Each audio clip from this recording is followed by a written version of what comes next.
आप सभी लोगों का स्वागत करते हैं।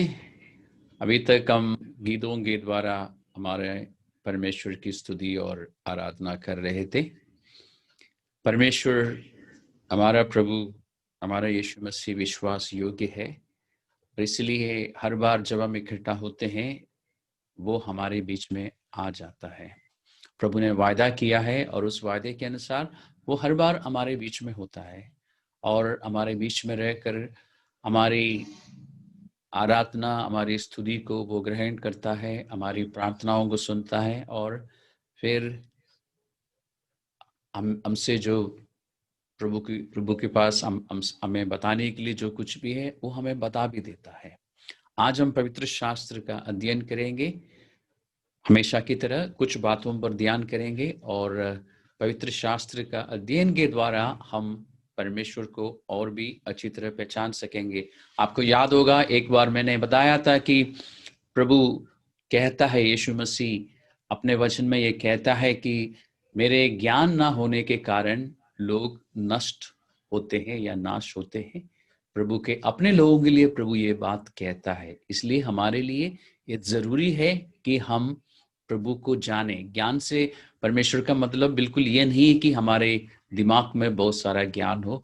मेरी पहचान ना होने के कारण, यानी मुझे लोग नहीं पहचानते इसलिए लोग नाश हो रहे हैं। और पवित्र शास्त्र में पतरस की पत्री में, नया नियम में पतरस की पहली पत्री में लिखा है, पहले ही अध्याय में लिखा है कि परमेश्वर ने हमें सब कुछ जो जीवन और भक्ति से संबंध रखता है अपने अपनी पहचान के द्वारा दिया है। यानी जैसे जैसे हम यीशु मसीह को पहचानना शुरू करते हैं, हम भक्ति के बारे में और जीवन के बारे में सीखना शुरू करते हैं, समझना शुरू करते हैं। और सीखना और समझने से मेरा मतलब है कि हम उसको प्रैक्टिस करना शुरू करते हैं या उन बातों के अनुसार हम चलना शुरू करते हैं। और जब हम परमेश्वर की पहचान के अनुसार चलना शुरू करते हैं, हमारा जीवन बदलते जाते हैं और हमारे जीवन में हमें सफलता मिलती है।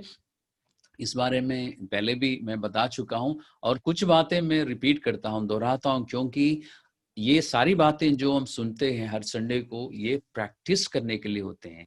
पवित्र शास्त्र में फिलिपियों की पत्री में परमेश्वर कहता है 4 अध्याय का 9 पद में कि जो जो बातें हमने सीखी हैं, जो जो बातें हमने सुनी है, जो जो बातें हमने ग्रहण की है, जो जो बातें हमने देखी है, इसका पालन करो। पालन करने का मतलब है प्रैक्टिस करो, इसका अभ्यास करो। लेकिन प्रैक्टिस एक साधारण अंग्रेजी शब्द है, सबको समझ आता है। परमेश्वर कहता है इसको प्रैक्टिस करो, और जब हम प्रैक्टिस करेंगे तो परमेश्वर को हम देखेंगे। कैसे देखेंगे? परमेश्वर की शांति हमारे जीवन में होगी, परमेश्वर की सामर्थ को हम महसूस करेंगे, परमेश्वर की उपस्थिति को हम महसूस करेंगे, और हमें ये महसूस होगा, हमें इस बात का अच्छा एक्सपीरियंस मिलेगा कि परमेश्वर मेरे संग संग चल रहा है। यानी सोचिए इस बारे में, सृजनहार परमेश्वर जिसने इस आसमान और पृथ्वी की रचना की, वो मेरे संग संग चल रहा है, आपके संग संग। उसके पास इस काम के लिए समय है, और वो परमेश्वर होने के कारण हर एक व्यक्ति के संग संग चल सकता है।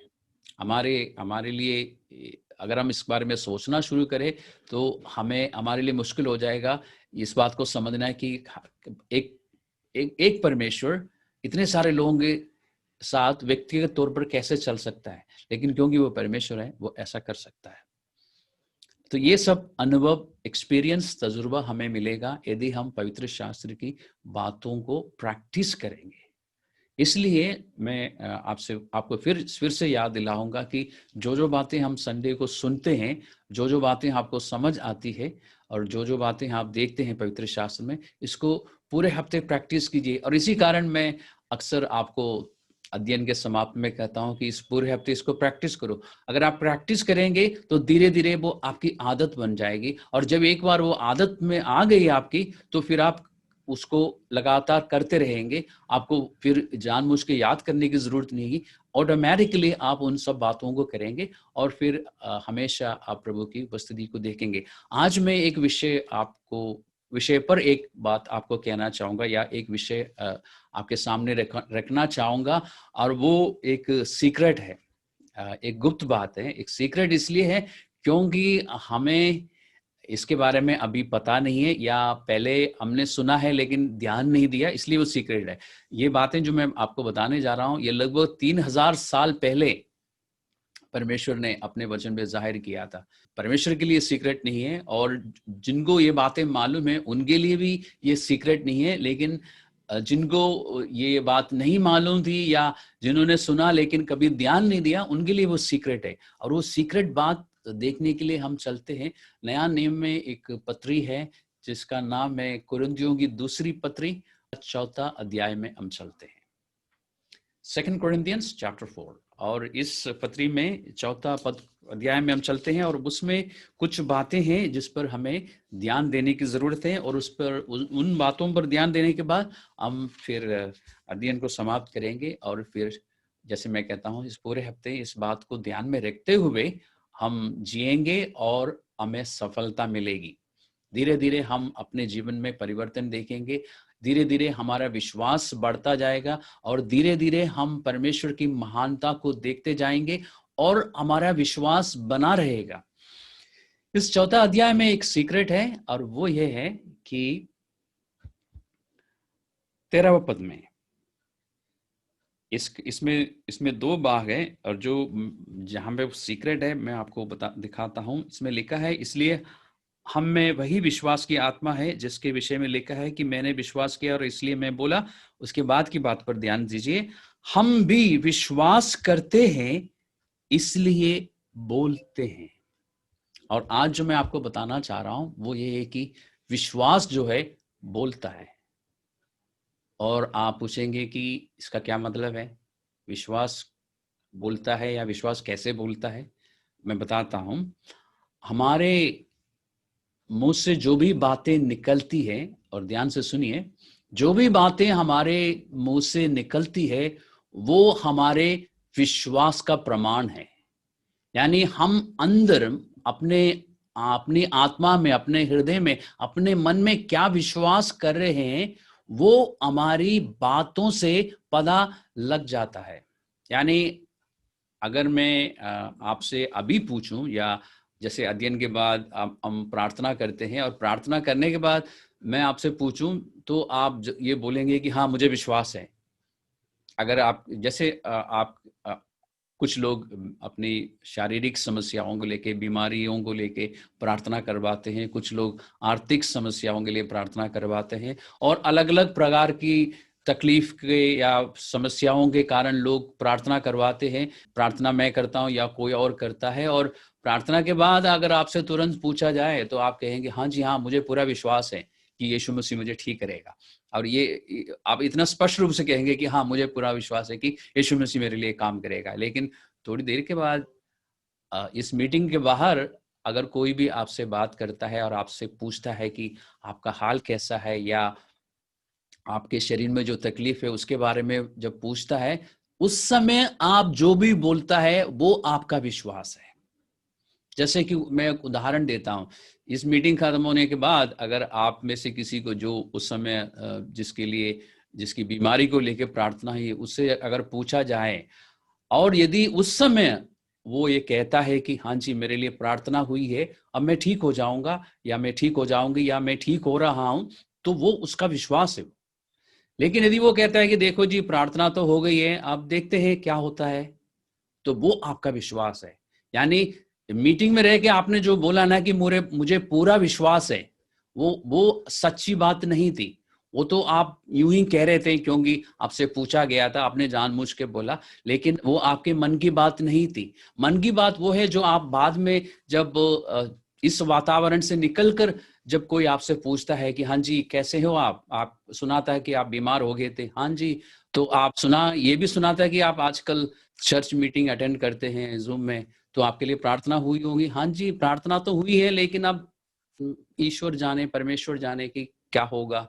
तो वो आपका विश्वास है, क्योंकि विश्वास बोलता है। जो हमारे मन में है, जो मेरा मतलब जो विश्वास हमारे मन में है वो हमारे मुंह से निकल आता है। इसलिए यदि आप ईमानदारी से देखना चाहते हैं कि इस समय मैं कितना विश्वास करता हूं या करती हूं, तो आप इस बात पर ध्यान दीजिए कि आपके मुंह से क्या बात निकलती है।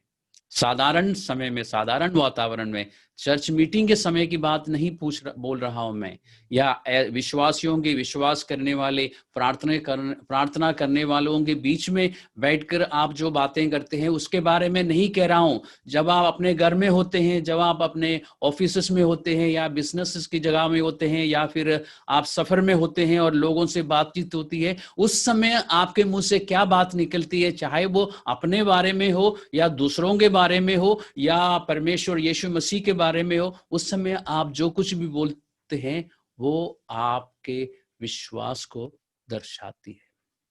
जो भी बातें आपके मुंह से निकलती है वो आपके विश्वास है। इसलिए हमें ध्यान देने की जरूरत है। यहाँ पर ये जो बात हम पढ़ रहे हैं, आप कभी समय निकाल के, क्योंकि हम अक्सर आपको याद दिलाते हैं कि आपको बाइबल पढ़ना चाहिए, इसलिए और बाइबल पढ़ने के लिए आपको समय थोड़ा सा निकालना पड़ता है। आप सभी लोग इस बात को अच्छी तरह जानते हैं कि बाइबल पढ़ने के लिए कभी समय मिलता नहीं है ना। आप सभी लोग मेरे साथ सहमत होंगे कि बाइबल पढ़ने के लिए कभी समय मिलता नहीं है, समय अलग करना पड़ता है। इसलिए आज के बाद आप में से कोई ये नहीं कहा कि मुझे समय नहीं मिला। समय तो था, लेकिन आपने उसके लिए अलग नहीं किया। इसलिए आप थोड़ा सा समय अलग करके, चाहे 15 मिनट हो, चाहे 30 मिनट हो, चाहे 10 मिनट हो, उसके लिए अलग करना होगा। एक जगह पे बैठ के आपको पढ़ना होगा, देखना होगा, और हो सके तो आज ही, नहीं तो कल सुबह इस पूरे अध्याय को एक बार पढ़ लेना। और मैं नहीं कहता हूं कि आपको सारी बातें समझ आएगी, विशेष करके नए लोगों को, लेकिन कुछ कुछ आपको समझ आएगा। और इसमें पता चलेगा कि जब इस समय जब ये व्यक्ति जिसके द्वारा ये पत्री लिखी गई है, जिनका नाम है पौलुस, जिस समय ये बात कर रहा है, वो काफी क्लेशों का सामना कर रहा था। और पौलुस अकेला नहीं था, उसके साथ और भी लोग थे जो यीशु मसीह के प्रचार करते थे, और उनके साथ काफी बुरा बर्ताव और बहुत कुछ उनको सहना पड़ा। चारों तरफ से वो ऐसे गिरे हुए थे क्लेश से कि उनको नहीं लगता था कि बच के निकलने का कोई उपाय होगा। उस समय भी उन्होंने आशा नहीं छोड़ी, निराश नहीं हुए, और उन्होंने परमेश्वर की प्रतिज्ञाओं पर विश्वास किया और इसलिए बच के निकले, निराश नहीं हुए। कई बार ऐसा मतलब क्लेशों से वो इस तरह से गिरे हुए थे, लेकिन कभी टूटे नहीं। क्यों? क्योंकि परमेश्वर की बातों पर वो विश्वास करते थे, इसलिए वो बोलते थे कि नहीं, हम बच के निकलेंगे। क्यों? क्योंकि इसलिए नहीं कि कोई मनुष्य के द्वारा हम बचा लिए जाएंगे, लेकिन हमें इस बात पर विश्वास है कि परमेश्वर की बातों पर, परमेश्वर की प्रतिज्ञाओं पर, जैसे कि प्रभु ने कहा कि मैं तुम्हें कभी नहीं छोड़ूंगा और ना कभी त्यागूंगा, उस बात पर विश्वास था। तो विश्वास किस तरह से हमें करनी है, या किस बात पर करनी है? जो बातें परमेश्वर अपने वचन में हमें बताता है, उस पर हमारा भरोसा होना चाहिए। विश्वास करना मुश्किल नहीं है। हम बहुत यत्न करते हैं या बहुत मेहनत करने की कोशिश में रहते हैं कि भाई मेरे पास विश्वास हो, मेरे पास विश्वास हो। विश्वास करना ज्यादा मुश्किल नहीं है। परमेश्वर की बातों को पढ़िए, इस वचन को बार बार पढ़िए, विश्वास आ जाएगा। एक बार मैंने आपको सिखाया था ना कि अगर आप वचन को पढ़ते जाएंगे, यानी बाइबल को आप पढ़ते जाओ, कहीं ना कहीं परमेश्वर की आवाज आपके आपके हृदय में पहुंचेगी। और जैसे परमेश्वर की आवाज आपके हृदय में पहुंचेगी, आपको आपके अंदर विश्वास आएगा, और वो विश्वास आपके साथ रहेगा, वो कहीं नहीं जाएगा। यानी हमेशा, क्योंकि आपने परमेश्वर की बात सुनी है, उसको ग्रहण की है, आपका विश्वास एक बार पैदा होगा और वो बना रहेगा। इसलिए पवित्र शास्त्र को पढ़िए, बार बार पढ़िए। दूसरा, परमेश्वर जो अपने वचन में कहता है, उसके अनुसार हम एक और स्टेप को देखेंगे। आपके पास जो मैंने आपको अभी बताया ना कि हम साधारण तौर पर जब हम बात करते हैं आपस में, दूसरों के साथ हमारी जब बातचीत होती है, हमारे मुंह से जो बातें निकलती है, उसमें कई बार आपने देखा होगा कि आप अपनी चिंताएं, आपके मन में जो फिक्र है, वो आप बोल देते हैं और फिर कहते हैं कि मैं विश्वास कर रहा हूँ। और चिंताओं को लेके मैंने एक संडे आपको बताया था, आपने प्रैक्टिस किया, और मैं उम्मीद करता हूँ कि हर बार जब चिंता या चिंता की बात आपके जीवन में आती है तो आप उसको प्रैक्टिस करते होंगे। कल भी मैंने उसको किया है। कल सुबह, एक्चुअली कल सुबह नहीं, कुछ दिनों से एक बात मुझे परेशान कर रही थी। बार-बार वो बात जितना भी मैं चाहता था, लेकिन ऐसा होता था कि घूम फिर के वो बात मेरे दिमाग में आती थी और थोड़ी देर के लिए मैं उसके बारे में सोचता था और परेशान हो जाता था। और कल मुझे एकदम ध्यान आया वो बात जो मैंने आपको सिखाई है। तो मैंने एक कागज़ लिया फटाफट और उसमें लिखा कि सबमिटेड टू गॉड, या अंग्रेजी में लिखा है कि परमेश्वर के सामने उपस्थित किया गया है। और उसके बाद मैंने फाड़ दिया, कूड़ादान मेरे पास ही रखा है, मैंने उसमें डाल दिया। और उसके बाद मैंने देखा पूरा दिन मैंने उस बात को लेके नहीं सोचा। 1-2 बार मेरे मन में बात आई, तब मैंने कहा नहीं, ये तो मैंने परमेश्वर को दे दिया है। अब परमेश्वर से सुनूँगा कि इसका जवाब क्या है। आज सुबह भी कुछ काम कर रहा था, उसके बीच में आया, तो मैंने कहा नहीं, परमेश्वर को दे दिया है। अब मुझे इस बारे में सोचने की ज़रूरत नहीं है। जो बातें मैं आपको सिखाता हूँ, मैं स्वयं गिनी पिग बन जाता हूँ। मैं पहले प्रैक्टिस करता हूँ, फिर आपको सिखाता हूँ। तो और जो मैं सिखाता हूँ, कोशिश करता हूँ कि मैं भी लगातार प्रैक्टिस करूँ, क्योंकि मैंने देखा है कि अगर एक बात को हम हफ्ता भर या महीने, कुछ लोगों के लिए महीना भर अगर हम प्रैक्टिस करेंगे, फिर वो हमें अपने आप आएगा। जब ज़रूरत आएगी, हम अपने आप उस चीज़ को करेंगे, उस काम को करेंगे, और जैसे ही हम करेंगे हमें सफलता मिलेगी। इसलिए मैं आपसे कहूँगा कि जो बातें हम संडे को आपको बताते हैं, उसको प्रैक्टिस करते जाइए। देखिए सफलता मिलती है कि नहीं। अगर नहीं मिलती तो मुझे बताना, फिर हम देखेंगे उस बात को। लेकिन जब तक आप प्रैक्टिस नहीं करेंगे, आपको पता ही नहीं चलेगा कि ये बातें जो मैं बता रहा हूँ, ये सही भी है या नहीं, आपको पता नहीं चलेगा। प्रैक्टिस कीजिए, क्योंकि ये परमेश्वर का वचन है। इब्रानियों की पत्री में, आपको अभी वहां जाने की जरूरत नहीं, मैं रेफरेंस इसलिए दे रहा हूँ क्योंकि मैं जानता हूँ कि आप बाइबल पढ़ते हैं। आप बाइबल खोल के देखेंगे, जो बातें मैं बता रहा हूँ वो है या नहीं। इसलिए मैं जानता हूँ कि इसमें से 99% लोग स्मार्ट है। एक ही है जो स्मार्ट नहीं है, वो मैं हूँ, बाकी लोग सब स्मार्ट है। इसलिए बाइबल आप खोल के देखेंगे, इब्रानियों की पत्री का 4 अध्याय में 12 पद में लिखा है कि परमेश्वर का वचन जीवित है और सामर्थी है। फिलहाल उतना जानना काफी है, उसमें आगे और भी बहुत सारी बातें उसमें है, लेकिन सिर्फ इन दोनों शब्दों को पकड़िए। परमेश्वर का वचन जीवित है और सामर्थी है, यानी परमेश्वर के वचन में सामर्थ है। लेकिन ये सामर्थ ऐसा सामर्थ है कि जब तक आप उसको ऑन नहीं करेंगे, ऑन करना आप जानते ना, या एक्टिवेट नहीं करेंगे। आजकल एक्टिवेट शब्द सबको पता है सेल फोन की वजह से। जब तक उसको एक्टिवेट नहीं करेंगे, वो सामर्थ प्रकट नहीं होगी। परमेश्वर के वचन में सामर्थ है। इस वचन में, इस बाइबल की एक एक बात में सामर्थ है। और जब आप उसको करना शुरू करेंगे ना, उसके अनुसार सोचना शुरू करेंगे या उसके अनुसार कुछ करना शुरू करेंगे, उसमें से सामर्थ निकलेगी। यानी वो जो कुछ परमेश्वर ने बोला है वो काम करना शुरू करेगा और आपको फायदा मिलेगा। और पवित्र शास्त्र, पूरा पवित्र शास्त्र जो है आपके फायदे के लिए है। आप तिमोथियस की पत्री में जा सकते हैं, तिमोथियस नाम के 2 तिमोथी 3:16, तिमोथियस की 3 अध्याय का 16 पद में। अभी जाने की बात नहीं कर रहा हूं, आप बाद में पढ़ लेना। ये लिखा है कि परमेश्वर के वचन से हमें हमेशा लाभ होता है। और बिजनेस करने वाले अच्छी तरह जानते हैं कि लाभ का मतलब क्या है। पवित्र शास्त्र की बातों से हमें प्रॉफिट होता है, हमें फायदा होता है, बेनिफिट्स होते हैं।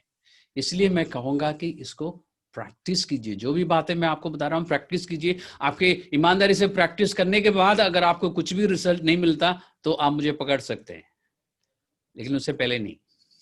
इसलिए आप प्रैक्टिस कीजिए। तो हमारे आम तौर पर जब हम बातें करते हैं, हमारी चिंताएं, हमारा विश्वास, यानी हमारे मन में क्या विश्वास है, और हमारा डर क्या है? डर विश्वास है। इसलिए ध्यान रखिए, अगर आप किसी बात को लेकर डर रहे हैं, जैसे अभी इस साल की शुरुआत में ये वायरस फैल गया था और बीच में थोड़ा सा कम हो गया था उसका असर। अब कम लोग बीमार हो रहे थे, लेकिन अब फिर पिछले 1 महीने से बीमार लोगों की संख्या बढ़ गई पूरी दिल्ली में और बाकी स्टेट्स में भी। और इस कारण डर आ सकता है। और शुरू से मैंने एक ही बात आपको कही है। 2020 की शुरुआत में, यानी मार्च अप्रैल के महीने से मैं आपको कहता रहा कि डरना नहीं, जो भी होगा देखा जाएगा, डरना नहीं। क्योंकि परमेश्वर हमसे कहता है कि डरो मत। इस बीमारी से हमें डरने की जरूरत नहीं। मैंने कहा था कि प्रिकॉशंस जो डॉक्टर्स बता रहे हैं वो हम करेंगे, लेकिन हम डरेंगे नहीं, हमें डरने की आवश्यकता नहीं। और हमारे बीच में कुछ लोगों को कोविड पॉजिटिव निकला, मैंने उनसे भी कहा डरने की जरूरत नहीं, ठीक है कोविड पॉजिटिव हो गया, परमेश्वर उसको नेगेटिव कर देगा, हमें डरने की जरूरत नहीं। और डर जो आता है हमारे पास या हमारे मन में जो डर होता है वो सही माने हमारा विश्वास है, और जैसे हम विश्वास कर रहे हैं वैसे हमारे साथ होगा। इसलिए मैं सबको कहता हूं कि डरो मत, डरने की हमें जरूरत नहीं। हमारी चिंताएं हम परमेश्वर को लिख के दे देंगे, फाड़ देंगे, कूड़े में डाल देंगे। और डर, डर के विषय में परमेश्वर क्या कहता है, हमारे पास जो आत्मा है, मैं विश्वासियों से करा जिन्होंने यीशु मसीह पर विश्वास किया, जिन्होंने इस बात को माना कि वो एक समय पापी थे, जिस समय इन्होंने उस बात को माना उस समय तक वो पापी थे, लेकिन यीशु मसीह ने उनको पाप से छुड़ाने के लिए अपना जीवन दिया, अपना लहू बहाया। जितने भी लोगों ने इस बात पर विश्वास किया और ऐसा विश्वास करके यीशु मसीह को अपना प्रभु माना, अपना परमेश्वर माना, उनसे बात कर रहा हूं कि पवित्र शास्त्र कहता है आपके पास जो आत्मा है वो डर का आत्मा नहीं है। और उन लोगों से भी बात कर रहा हूं जिन्होंने अभी तक पूर्ण रूप से विश्वास नहीं किया, अभी वो सोच रहे हैं। जब आप विश्वास कर चुके होंगे आपके लिए भी ये बात लागू है, क्योंकि परमेश्वर का आत्मा जो है, जिसको पवित्र आत्मा कहते हैं, वो आत्मा आपके साथ, आपके अंदर वास करना शुरू करता है। उस वजह से या उस आत्मा के लिए पवित्र शास्त्र में लिखा है कि वो डर का आत्मा नहीं है। उस आत्मा में जरा सा भी डर नहीं है। जब उस आत्मा में जो आपको परमेश्वर देता है डर नहीं है, तो आपको डरने की जरूरत नहीं है, बल्कि उस आत्मा के लिए लिखा है कि उसमें प्यार है, सामर्थ है और संयम है। 3 चीजें हैं उसमें, उसमें प्यार है, सामर्थ है और संयम है। और डरने वाला आदमी जो है बिल्कुल भी संयम नहीं रखता, वो हमेशा आउट ऑफ कंट्रोल रहता है। डरने वाला किसी भी व्यक्ति को देखिए, अपने आप को देखिए, जब तक आपके मन में डर है आप कंट्रोल में नहीं है, आप में संयम नहीं है, आप आउट ऑफ कंट्रोल रहते हैं। इसलिए, लेकिन परमेश्वर क्या कहता है, जो आत्मा मैंने तुम्हें दिया है उसमें डर नहीं है, उसमें संयम है, उसमें प्यार है, उसमें सामर्थ है। डर की जगह हमारे पास क्या है, सामर्थ है, हम सामना कर सकते हैं। किसकी सामर्थ हमारे पास है, परमेश्वर की सामर्थ हमारे अंदर है। इसलिए मैं आपको कहूंगा कि आप अपने मुंह से निकलने वाली बातों पर थोड़ा सा ध्यान करना शुरू कीजिए। अब मैं आपको बता रहा हूं कि आपको क्या करना चाहिए। पहले मैंने आपको बताया क्या होता है, अब मैंने आपको बता रहा हूं क्या करना चाहिए। अपनी बातों पर थोड़ा सा ध्यान दीजिए। सुबह से लेकर शाम तक जो भी बातें आप बोलते हैं, सिर्फ ध्यान दीजिए, आपको पता चलेगा कि आपका विश्वास कहां पर है। अगर आप डर की बातें बोल रहे हैं तो इस बात को मानिए कि आपके अंदर डर है, आप गलत विश्वास कर रहे हैं। अगर आप चिंता की बातें बोल रहे हैं तो इस बात को मानिए कि आपके मन में चिंता है। क्या करना चाहिए आपको मालूम है, एक कागज लेना है, एक पेन या पेंसिल लेना है, लिखना है और परमेश्वर को देना है, फाड़ के कूड़े में फेंकना है और ये समझना है कि मैंने परमेश्वर को दे दिया, अब मैं इस बारे में चिंता नहीं करूंगा। अगर डर है तो आपको ये अपने आप को याद दिलाना है, और ये जो बात मैंने आपको अभी कही है ये आपको मिलेगा तीमुथियुस की पहली पत्री का पहला अध्याय का 7वां पद। वहां जाके पढ़िए, वहां लिखा है कि परमेश्वर ने जो हमें आत्मा दी है उसमें उसमें डर नहीं है, उसमें प्यार है, संयम है और सामर्थ्य है, उसमें पावर है। और इस बात को हम बार बार पढ़िए, बार बार याद कीजिए कि परमेश्वर ने मुझे जो आत्मा दिया है इसमें डर नहीं है, इसमें डर नहीं है। फिर इसमें क्या है, इसमें प्यार है, इसमें संयम है, इसमें सामर्थ्य है। बार बार पढ़िए, बोलिए, आप विश्वास कर पाएंगे। और जैसे ही आप उस बात पर विश्वास करना शुरू करेंगे आपका डर हट जाएगा। मैं आपको पॉजिटिव कन्फेशन जो साइकोलॉजी में सिखाता है उसके बारे में नहीं बता रहा हूं, मैं आपको बता रहा हूं परमेश्वर का वचन को मानना, और उसको बार बार पढ़ने से आप मानना शुरू करेंगे। बार बार जब आप पढ़ेंगे आप मानना शुरू करेंगे, और जैसे परमेश्वर का वचन आप मानेंगे आपके मुंह से परमेश्वर का वचन ही निकलेगा, उससे हट के कोई बातें नहीं निकलेंगी। जो भी बातें आप करेंगे उसमें वो परमेश्वर के वचन के आधार पर आप करेंगे। चाहे किसी भी बात को लेके आप बात करना शुरू करें, आप देखेंगे कि आपके बातों में डर नहीं होगा, आपके बातों में चिंता नहीं होगी, क्योंकि परमेश्वर का वचन पहले से ही आपने अपने मन में बिठा रखा है। इसलिए आपको क्या करना होगा, अपनी बातों पर थोड़ा सा ध्यान देना होगा कि इस पूरे हफ्ते आप प्रैक्टिस करेंगे, यानी कल सुबह से लेके आज आपको पूरी छूट है। कल सुबह से लेके जब आप बात करना शुरू करेंगे एक दूसरे से, जैसे घर में अपने हस्बैंड वाइफ के बीच में, बच्चों के बीच में, जब आप अगर आप टीचर है, स्कूल में है, आजकल तो ऑनलाइन सेक्शन से छोड़िए, जो लोग बिजनेस करते हैं, जो लोग ऑफिस जाते हैं, अपने कोलीग से बात करते हैं, देखिए आपके मुंह से क्या बातें निकलती है, थोड़ा सा ध्यान दीजिए। अगर उसमें विश्वास की बातें नहीं है, उसमें अगर डर की बातें हैं, चिंता की बातें हैं, तो आप अपने आप को पकड़िए और देखिए कि क्या करना चाहिए आपको। परमेश्वर के वायदों से हटकर आप बात कर रहे हैं तो आपके पास विश्वास नहीं है, आपके पास शक है, आपके पास चिंता है, आपके पास डर है। आप उन बातों को पकड़ सकते हैं और फिर उसकी जगह परमेश्वर की बातें जो बाइबल में है, जो बातें आपको मालूम है, उसको स्मरण करने की, जो आपने पढ़ रखा है, उसको फिर से स्मरण करने की कोशिश कीजिए और उसको मुंह से 2-3 बार बोलिए ताकि आप खुद सुन सके, या बाइबल खोल के पढ़िए ताकि आप खुद देख भी सके, सुन भी सके, ग्रहण भी कर सके। और जैसे ही परमेश्वर की बात को आप मानना शुरू करेंगे, आपको याद होगा शुरुआत में मैंने आपको बोला कि यीशु मसीह के पहचान के द्वारा हम भक्ति और जीवन से संबंधित सब कुछ हासिल कर सकते हैं। इस संसार में रहने के लिए, जब तक हमारा जीवन है, इस संसार में जीवित रहने के लिए हमें जो कुछ भी चाहिए वो परमेश्वर की पहचान के द्वारा हमें मिलता है। और उसको हम कैसे पहचानेंगे? इस पवित्र शास्त्र को पढ़ने के द्वारा और परमेश्वर से बातचीत करने के द्वारा। परमेश्वर से बातें करने के लिए हम कहते हैं प्रार्थना। प्रार्थना के बारे में किसी और दिन में समझाऊंगा, लेकिन फिलहाल बाइबल को आप पढ़िए, बाइबल की बातों पर आप ध्यान दीजिए, इस पर मनन कीजिए। चिंता करना सबको आता है, क्योंकि कुछ संडे पहले तक हम करते थे। मेरे ख्याल जिस संडे हमने लिखना और फाड़ना शुरू किया उस संडे के बाद बहुत कम करते हैं। तो चिंता करने के हमें एक्सपीरियंस है, उसी एक्सपीरियंस को हम परमेश्वर के वचन पर मनन करने के लिए इस्तेमाल करेंगे, जिसको अंग्रेजी में मेडिटेशन कहते हैं। क्रिश्चियन या बिब्लिकल मेडिटेशन ये है, परमेश्वर की बातों को मन में घुमाते रहना, उस पर विचार करना। और जब आप विचार करते ना, तब भी परमेश्वर की आवाज आपको सुनाई देगी। सिर्फ बाइबल पढ़ते समय नहीं, अगर आप परमेश्वर की बाइबल में जो बातें हैं उसको दिमाग में घुमाते रहेंगे, बार बार उस बारे में सोचेंगे, तो परमेश्वर की आवाज आप तक पहुंचेगी और फिर विश्वास आपके अंदर आएगा। इसलिए इस हफ्ते, कल से लेके अगले संडे, जब तक हमारी मुलाकात नहीं होती, आप इसको प्रैक्टिस कीजिए और देखिए। और हो सकता है कि नेक्स्ट संडे मैं आपसे पूछूं कि आपका एक्सपीरियंस क्या रहा। इन सारी बातों को, जो कुछ भी हम सीखते हैं, हम प्रैक्टिस करेंगे और इस तरह हम मजबूत बन जाएंगे।